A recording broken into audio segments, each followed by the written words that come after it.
Seattle School Scholarship Fund recently announced an extraordinary record-breaking gift of $5 million. Lots of money, right? This is the largest donation to the Seattle Public Schools Post-Secondary Scholarship Fund and the largest private donation of any kind to Seattle Public Schools.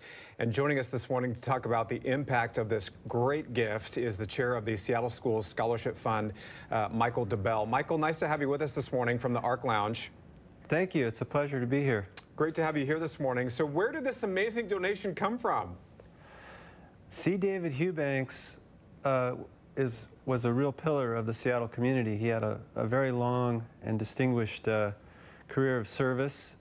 He grew up in Ballard, went to Ballard High School, and had close ties to the Ballard community his whole life, lived there his entire life. He was able to accomplish a great deal in his lifetime, starting with the World's Fair.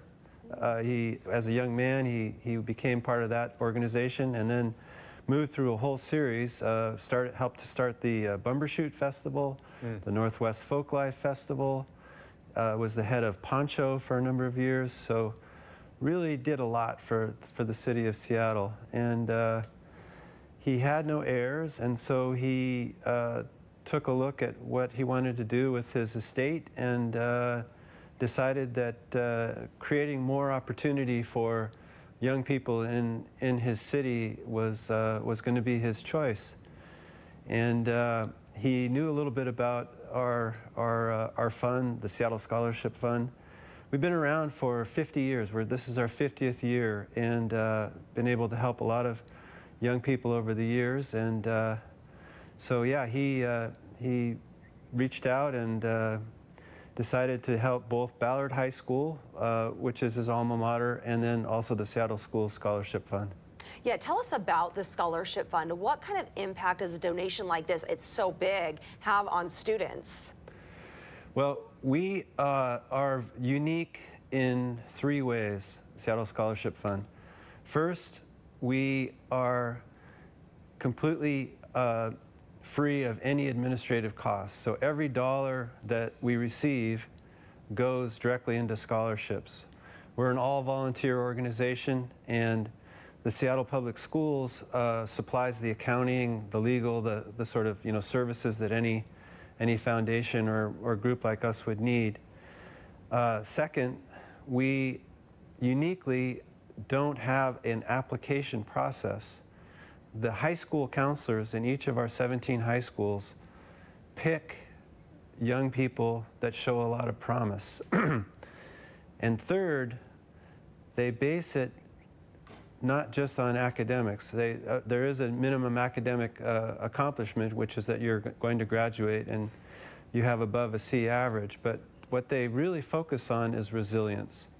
So they are looking for young people who have had a difficult time, who have overcome a lot of obstacles. And that means then often that these are from our less fortunate families, people who are recent immigrants perhaps, people who are single parent households and so on. So our counselors choose them based on their potential. And oftentimes they're not even necessarily considering going to college, but they get that sort of tap on the shoulder and say, hey, I think we have a scholarship for you, and it can make an enormous difference in their lives. And we understand there's plans to celebrate this big gift in May? Yes, so every year we have an awards ceremony, and this year, because we've been able to both expand the number of scholarships and the amount of the scholarships because of this tremendous gift, we're having to seek a little bit larger venue. We're going to be giving out 68 scholarships. Each of them is worth $7,500, so well over $500,000 in scholarships. And these are distributed equally across all 17 high schools. So we are able to actually have a really big impact on some of the smaller high schools that don't have the typical alumni support and fundraising that some of our well-known Garfield and Roosevelt and Ballard. So they have a lot of potential for coming up with scholarships on their own. So we kind of try and reach out to some of the other smaller high schools and give them equal footing, even though they have a much smaller student body. Oh, that's so terrific. All right, Michael, thank you so much. Thanks for joining us on ARC Seattle. You bet. I invite the public, if they're interested, to check the Seattle School Scholarship Fund website and hear some of the stories of our students. And we're really looking forward to this year's celebration of C. David Eubanks' legacy. Yeah, Just miraculous. Look forward to that event in May. Yes, yes, and we really thank the Eubanks family. They have continued to work with us closely, and this is a gift that is a donor-advised fund, so they are continuing to work with us over the next 10 years. Incredible. Michael, thank you so much for coming into the ARC Lounge this morning. Nice to have you with us. So many unsung heroes in society, and teachers are really high on that list. In many ways, they are the glue that holds society together. You can say that again. Teachers are the largest professionally trained group in the world. They know who is sick, who's missing, who is orphaned by disasters, and even who is at risk for human trafficking. And join us now from the ARC Lounge is author and founder of Teachers Without Borders, Dr. Fred Mednick. Doctor, good morning to you. Good morning. Nice to have you with us this morning. So you live in Seattle and have a book coming out in April. We can show it to you here. It's called In the Small Places. Describe what that book is about and where your idea for that book came from. Sure. In the Small Places is teachers' stories of change makers and the power of human agency. And after 23 years of starting and working with Teachers Without Borders, we've been everywhere. And what I saw clearly was that brains aren't, evenly distributed around the world, and teacher leaders just show up. And I wanted to highlight people who are in those small places, away from, the maps of the world, who are doing extraordinary things for girls' education, education in emergency, peace and human rights. And I wanted to show, them as central protagonists in the kind of global change-making space.